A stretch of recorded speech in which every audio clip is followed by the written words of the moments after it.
Bienvenidos al podcast del ICVA, Instituto Cardiovascular, un espacio donde exploraremos los últimos avances en medicina cardiovascular. En cada episodio contaremos con la participación de expertos del ICVA, quienes compartirán su experiencia, investigaciones y recomendaciones para el manejo de la enfermedad cardiovascular. En estas series no solo buscamos transmitir conocimiento, sino generar un espacio de reflexión, debate y aprendizaje práctico. Bienvenidos al podcast del ICVA, Instituto Cardiovascular. Soy Alberto Alves de Lima, director médico del ICVA, continuando con nuestro programa de comunicación con nuestros colegas, amigos, tratando de llevarles la última información en medicina cardiovascular. Hace un tiempo atrás estuvimos con el doctor Ignacio de Luca, que lo tengo acá nuevamente en este episodio, y te digo que aquel episodio que hablamos de la aorta abdominal generó muchísima repercusión, tuvimos un montón de comentarios y sé que has respondido muchas de esas inquietudes, así que buenísimo que podamos tener este intercambio. Pero ahora vamos a tratar el tema del arco aórtico, ¿no? Y un poco cuando charlaba con él en la preparación, decíamos proximal, ascendente. No. Vamos a hablar del arco aórtico desde la perspectiva de lo que es el intervencionismo en medicina vascular. Como les decía en la otra oportunidad, estoy con Ignacio de Luca. Ignacio es médico cirujano general y especializado acá en el ICVA en cirugía vascular. Ha tenido un desarrollo profesional amplísimo con más de 20 publicaciones a nivel internacional en revistas de alto impacto indexadas. Es coautor junto, lo ponemos siempre porque también es de la casa, Fernando Belcastro, del consenso sobre actualización de enfermedad vascular periférica de la revista argentina de cardiología. Y a su desarrollo profesional de capacitación continua es un asiduo concurrente al Bates Symposium en Nueva York, donde hacen todas las presentaciones y el análisis de casos y donde presentan los datos que van desarrollando en su práctica clínica. Él es miembro del Colegio Argentino de Cirujanos Cardiovasculares, pero también es a nivel internacional miembro de la Society International of Vascular Surgery. Así que Nacho, gracias de vuelta acá y como te decía, muy lindo el episodio anterior y las repercusiones. Gracias, Alberto. Bueno, la verdad que somos un apasionado de este tipo de patología, así que para mí es un placer poder venir a explayarnos. Y este tema del arco es un tema controversial, ¿sí? Ah, controversial. Y en cierta forma sí, porque en algún momento los tratamientos endovasculares del arco eran como mala palabra, y así como lo era, así como tuvo la evolución el aneurisma de aorta abdominal, el tratamiento endovascular del arco, cada vez se van desarrollando más prótesis. Ahora te diría que para el 2025 es lo que está en auge. Todo lo que charlamos en el podcast anterior es como que sigue siendo vigente. Acá en la Argentina somos prácticamente los únicos que lo hacemos, pero el arco a nivel internacional es lo que está en auge. ¿Qué es el arco? Bueno, el arco tenemos la aorta ascendente. ¿Sí? Te pregunto, ¿no? Pero sí, arranquemos por ahí porque es aorta ascendente, es el arco aórtico, es el descendente. ¿Qué es el arco para vos? Tenemos el corazón, aorta ascendente, que eso es más trabajo de cirugía cardíaca. El arco aórtico. Vale, ahí sí, cirugía cardíaca. Sí, bueno. Bien. No sé por cuánto tiempo, pero bueno. ¡Qué lío!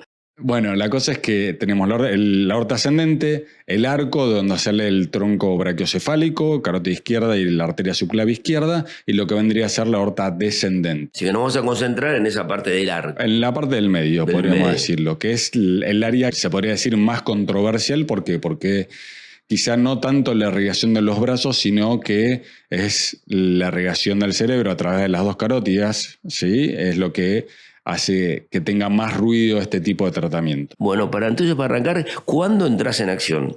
¿Qué pacientes? Bueno, hablando puntualmente del arco, si vamos de menos complejidad a más complejidad. De menos complejidad, cuando tenemos disecciones o aneurismas, tenemos que evaluar si compromete la arteria subclavia izquierda.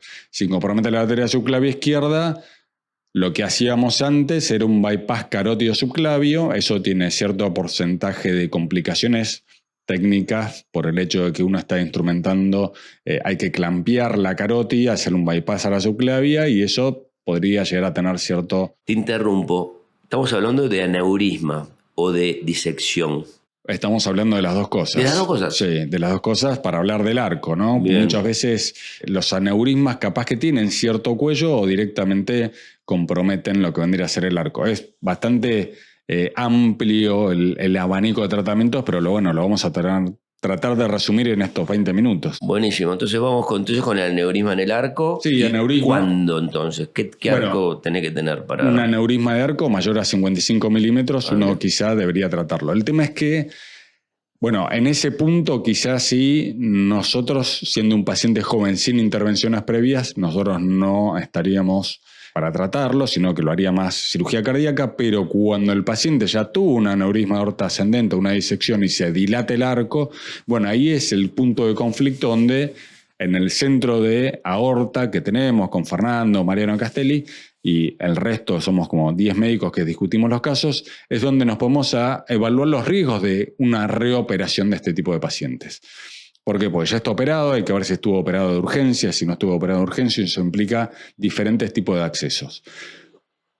Cuando uno accede a hacer un tratamiento en este tipo de pacientes, hay diferentes técnicas. Lo que podemos hacer es trabajar en conjunto con cirugía cardíaca, que le hagan un debranching, hacer una toracotomía, hacer un debranching y reimplantarle los vasos con una prótesis hacia la aorta ascendente y colocarle después en un segundo tiempo en forma endovascular una endoprótesis cubriendo distal a esa implantación de los vasos. ¿Pero ese tratamiento es simultáneo o hacen primero cirujanos cardíacos, te arreglan con la endoprótesis y después ustedes...? Primero cirugía cardíaca en caso de que tenga compromiso del arco y ya tenga un reemplazo de la aorta ascendente previa, lo que hace es un primer tiempo de cirugía cardíaca para poder reimplantar los vasos en la aorta ascendente y en un segundo tiempo, que será a los 15 días al mes, depende de la urgencia del que tiene el paciente, pero lo que hacemos es justamente colocarle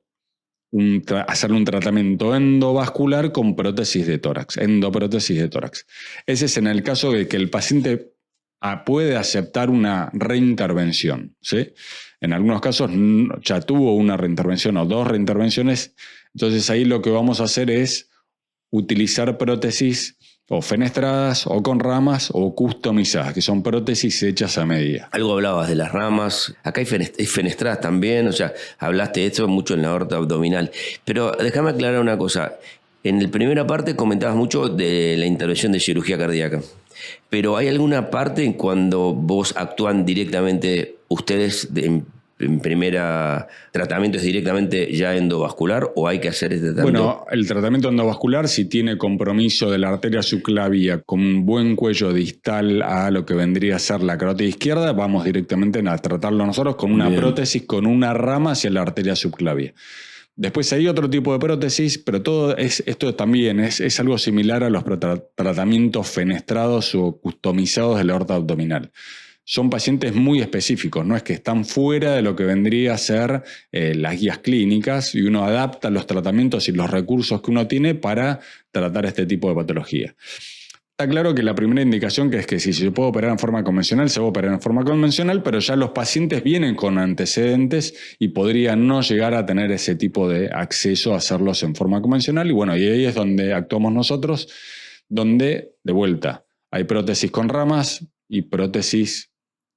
Se podría decir que le podríamos hacer fenestras para tratar de conservar esas arterias y darle un tratamiento endovascular total sin acceder a un tratamiento quirúrgico convencional a cielo abierto. Genial. Contame un poco el proceso, ¿no? Ese procedimiento obviamente vienen por femoral. El acceso, generalmente uno tiene que tener varios accesos, un acceso femoral, quirúrgico de un lado, del otro lado seguramente sea percutáneo, colocándole un introductor, y después vamos a trabajar a través de las arterias subclavias y de las carótidas, dependiendo del tipo de tratamiento que necesite. Si solo va a comprometer la arteria subclavia izquierda, quizás se puede hacer por punción y no por disección. Cuando ya estamos hablando de compromiso de las carótidas, ahí ya le tenemos que hacer una disección, ¿sí?, en la arteria carótida común para colocarle los stents correspondientes a cada vaso. Una cosa que recuerdo, ¿hay algún mecanismo o necesidad de poner un mecanismo de protección cerebral de bypass carotidio durante el procedimiento o no es hoy de práctica? Cuando uno hacemos bypass carótido subclavio o carótido carotidio, hay toda una técnica para que justamente no haya un porcentaje de embolización y el procedimiento en sí de la anastomosis lleva un tiempo necesario para que no tengan repercusión. También habría que ver qué repercusión tiene a nivel cerebral la carótida contralateral o las arterias vertebrales, a ver si van a llegar a perfundir o no lo suficiente para que no haya hipoxemia. Por eso puedes ir con la previa, lo puedes estar analizando, ¿no? Lo analizamos permanentemente. Ahora, cuando es un tratamiento que no es un bypass, creo que lo más importante es mantener una anticoagulación a dosis máxima, ¿sí? Que el paciente esté, eso lo hacemos permanentemente. Te diría que cada 45 minutos estamos chequeando con el anestesista que los niveles de coagulación sean óptimos. ¿Por qué? Porque cualquier microembolización va a tener repercusión distal o cerebral. Por lo tanto, creo que no es un problema de hipoperfusión, ¿sí? Porque los diámetros que utilizamos para colocar los stents son mucho menores que lo que vendría a ser el de un bypass o un clampeo. Pero sí, el punto clave es también primero evaluar, que es un tema que no lo nombramos, es el porcentaje de arteriosclerosis que tiene la aorta. Porque si tiene una aorta Yagi o una aorta con muchas lesiones arterioscleróticas, el porcentaje de embolización es mayor. Y instrumentar esa aorta tiene un riesgo de hacer un accidente cerebrovascular quizá mayor. En el procedimiento entras, vos dijiste, por femoral, entras por subclavia. Parecería que no es un procedimiento que me lo hago y me voy, ¿no? O sea, que es un poco más complejo, no es para altas tan precoces como hablábamos en el anima de aorta, ¿no? Sí, sobre todo también porque sumado a esto, lo que uno tiene que hacer hay cierto riesgo de isquemia medular. Ese riesgo de isquemia medular es según el porcentaje que tengamos que cubrir. Si el paciente ya tiene la aorta ascendente reemplazada y nosotros vamos a forrar el arco, es tan importante preservar las arterias subclavias para justamente evitar una isquemia medular, y eso se va a evaluar en las próximas 24 o 72 horas. ¿Cómo recomendás técnicamente la aplicación de las ramas, ¿no? ¿Qué haces técnicamente para llegar al lugar, identificar las ramas y fijar todo el fijar? Yo digo la fijación proximal, la fijación en las ramas, la fijación distal, ¿cómo es que la haces? Bueno, es un punto también muy importante porque si vamos solo a tratar la arteria subclavia, el material viene con una rama que viene con una cuerda agarrada a esa rama, y esa rama, cuando uno va ascendiendo la endoprótesis, lo que hace es ir tirando esa rama para que vaya a la subclavia. Lo decimos fácil, pero no lo es. Después, yo lo tengo fácil, ¿viste? Desde los clínicos decimos, no, esto es un... Sí, bueno, eso es cuando es una sola rama, que técnicamente sería el procedimiento más simple, nos va muy bien, pero sería el procedimiento más simple. Después ahí fijaste la subclavia y después tenés que fijar en la aorta. Claro, esto es proximal y distal, digamos, ¿no? Proximal y distal, que eso ya directamente se despliegue una endoprótesis de tórax como cualquier otra. Eso no debería, si uno toma las medidas correctas, no debería tener ningún tipo de inconveniente. Se impactan con balón. Sí, son autoexpandibles, y uno lo que hace es terminar de fijarlo dependiendo si es un aneurisma o una disección. Las disecciones uno no lo balonea porque tienden a romperse. Pero bueno, volviendo al arco, cuando hablamos de tratar los 3 vasos supraórticos, tronco, carótida y subclavia, uno lo que tiene que valorar ahí es dónde va a colocar la endoprótesis sobre una pared sana. La porción proximal tiene que tener una pared sana. Entonces nosotros la podemos fenestrar o hacerle un scallop muy grande. Un scallop es un agujero bastante generoso para conservar esas ramas. Y si no, hacer con prótesis customizadas, que sería en el mundo ideal, porque estas prótesis customizadas se despliegan, uno asciende la endoprótesis y se despliegan puntualmente donde esté el origen de cada una de esas arterias. Estas prótesis customizadas tienen una rama interna, entonces la prótesis a la subclavia la rama es externa, sale afuera de la endoprótesis. La prótesis customizadas hechas a medidas del arco, las ramas son internas, están por adentro de la endoprótesis. Entonces nosotros lo que tenemos que hacer es, o por abajo o por arriba, canular esa rama y de ahí conectarla hacia o enlazarla hacia la prótesis que nosotros, hacia la arteria que nosotros queremos tratar y colocarle un stent. ¿Se entiende? Fantástico. Complejo. Sí, complejo. Para vos un poco lo contás con mucha naturalidad, algo que claramente es muy complejo. Entonces, ¿hay algún límite de diámetro aórtico? Es decir, mira, con prótesis no hay prótesis para esto y tengo que pensar más en cirugía. Bueno, hasta diría que 35, 40, según el tipo de anatomía, estaríamos ya llegando al límite. Al límite. Pero bueno, las prótesis customizadas, hechas a medida, también van a depender de las medidas de aorta. El tema es que generalmente los aneurismas del arco son raros, no son tan frecuentes. En general uno hace una cirugía cardíaca, le hace un tratamiento de la aorta ascendente y después de los 10 años se dilata la aorta del arco o la aorta descendente y ahí es donde nosotros tenemos un anclaje proximal que es la aorta ascendente sobre el tubo protésico que hizo cirugía cardíaca previamente. Entonces, en cierta forma eso nos beneficia. Perfecto. Trabajo en equipo. Che, y sinérgico. Contame de las fenestras también. ¿Acá hay alguna diferencia con respecto a estas prótesis con ramas? Lo que tiene de complejo el arco es que colocar las fenestras en el lugar puntualmente donde tienen que ir es técnicamente difícil porque esta aorta, que es una aorta enferma, que podríamos decir desde la ingle hasta el callado serán unos 50 centímetros y a medida que uno va ascendiendo la endoprótesis, esta se va girando sobre su eje. Es como un remolino que hace. Entonces, hay prótesis que vienen ya precanuladas y hay otras que no. Entonces, técnicamente, la complejidad de la fenestra o de las ramas es que tiene que caer justo a medida que va girando en el lugar necesario para poder desplegarlo. Con las prótesis con ramas, si son ramas internas, quizá no tendríamos tanto problema. Si son ramas externas y no se despliega en una aorta que tiene una dilatación, esa rama no se va a abrir y vamos a tener un problemón. Nacho, leak periprotésico es nada, puede haber algo. Bueno, en el mundo ideal sería que no haya.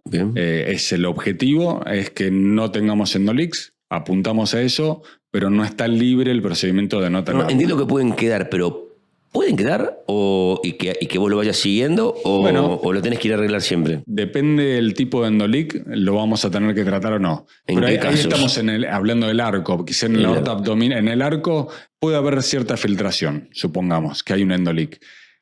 Si el endoleak es muy grande hay que resolverlo, porque la aorta sigue estando presurizada. Ahora, si el endoleak es... ¿Qué se llama endoleak grande técnicamente? Y que es te podría decir que filtra a través de las conexiones o que no está correctamente fijada la endoprótesis. ¿Cómo lo cuantifican? ¿Por dónde va? ¿Hasta dónde llega? Bueno, ¿por Doppler? ¿Por transesofágico? No, eso lo hacemos con angiotomografía. Con angiotomografía, y la angiotomografía tiene que estar gatillada como corresponde porque si no puede pasar desapercibido. El método para vos... No, acá estábamos siempre a veces con Martín Vivas y él me hablaba que para determinadas cosas era la angiotomografía, para determinadas cosas era el transesofágico. Acá, ¿cuál es tu herramienta? La angiotomografía 100%. En tiempo arterial y en tiempo venoso. Algunos del endoleaks no se llegan a ver o parecen chicos en tiempos arteriales, pero en el tiempo venoso uno ve que quizá el endoleak es mucho mayor. Entonces hay que evaluarlo sin contraste, con el tiempo arterial y después con el tiempo venoso. Y al mismo tiempo con la angiotomografía lo que hacemos es sacar la línea central de cada una de las ramas que se van colocando para ver si el aposicionamiento entre la aorta, la endoprótesis y la rama es el correcto para que justamente no haya una fuga. ¿Y cómo, en quirófano, cómo haces? ¿Hay forma de mirar los endoleaks? Bueno, en realidad... En hemodinamia lo que hacemos hacemos un estudio contrastado, ¿sí? Con una bomba donde manda una inyección importante de contraste y ahí se pueden llegar a ver si fuga o no fuga. En algunas situaciones se ven, en otras no. Secundario a esto también lo que hacemos es un ecodoppler endovascular, ¿sí? Ese ecodoppler endovascular es que a través de un catéter va a través de la cuerda que tenemos en esa rama y lo que hacemos es evaluar el tipo de expansión que tiene la endoprótesis, el stent y vendría a ser el joint entre el stent y la endoprótesis. Sí, qué bueno. Para ir cerrando, me gustaría que me cuentes un poco desde la experiencia tuya acá en el ICVA en cuanto al seguimiento. El seguimiento es a los 3 meses hacemos una angiotomografía, en casos que son complejos, si no sería a los 6 meses y después una vez por año. En caso de que tenga un endolic, lo hacemos cada 6 meses. Si después de los 4 años no hay crecimiento, seguimos con el seguimiento con ecografía, no hacemos más tomografía. ¿Cómo son los resultados, Stone? Los resultados de los tratamientos fenestrados son buenos, son de alta complejidad, tenemos una estadística muy alta porque creo que somos un centro de referencia en este tipo de procedimientos. ¿Qué tasa tenés de reintervención? Y te podría decir un 15% en algunas situaciones. Depende mucho del porcentaje de ramas que tenga. Porque si tiene 8 conexiones, el porcentaje de mayor. Es decir, el 15%, si tiene una sola conexión, te diría que es nulo prácticamente. Bueno, Nacho, la verdad que ha sido sumamente interesante el abordaje de este tema. Así que muchísimas gracias y seguramente nos veremos en otro episodio. Gracias, Alberto. Nos estamos viendo. Gracias por acompañarnos durante esta edición. No olviden suscribirse a nuestro canal. Nos vemos el próximo episodio.